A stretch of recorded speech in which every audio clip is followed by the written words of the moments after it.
Welcome to the Christian Statesman. I'm your host, Zach Wagner, and this is episode 17 on the Second Amendment. One of the major differences between the Trump administration and a potential Biden administration is the issue of gun ownership and gun control. This has been an ongoing issue with feelings running very strong on both sides for years.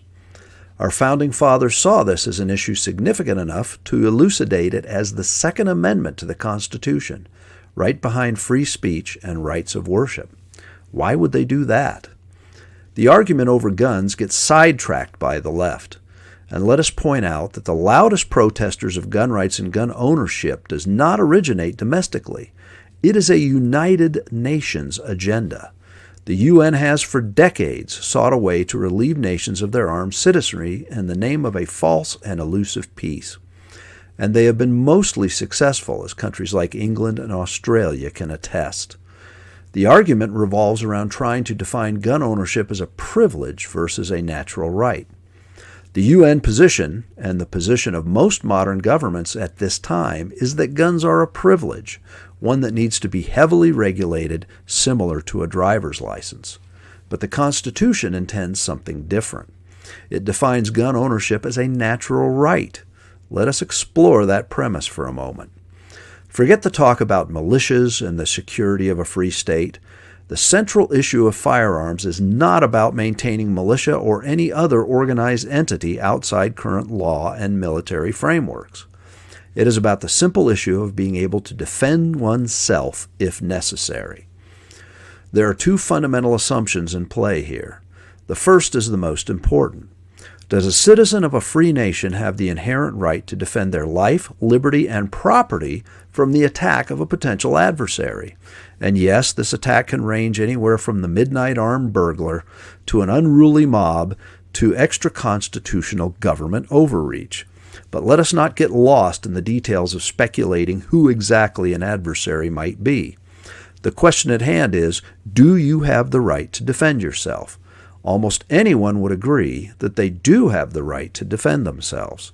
Only the most ardent and delusional pacifist would posit that an ill-meaning adversary has a right to remain unchecked.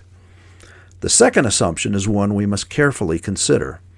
If we each have the right to defend ourselves, should we not be entitled to reasonably equal tools of defense as our potential adversaries might use to assault us? To assume anything less would be to say that natural rights of self-defense are limited artificially by technical means. In other words, as long as anyone meaning a free individual harm can wield a firearm, we should be entitled to wield a similarly powerful defense. And on this premise, almost all gun control arguments break down. In other words, the day that a government or community can absolutely 100% guarantee there will never be another armed assault perpetrated, we should all be willing to bury our guns deep within the ground and rejoice they will never be needed for any purpose ever again. Unfortunately, in the real world, such utopian fantasies do not exist. There will always be armed antagonists. Therefore, there will always be a need for armed response.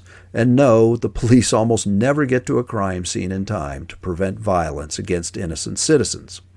It is incumbent on the citizen to defend themselves.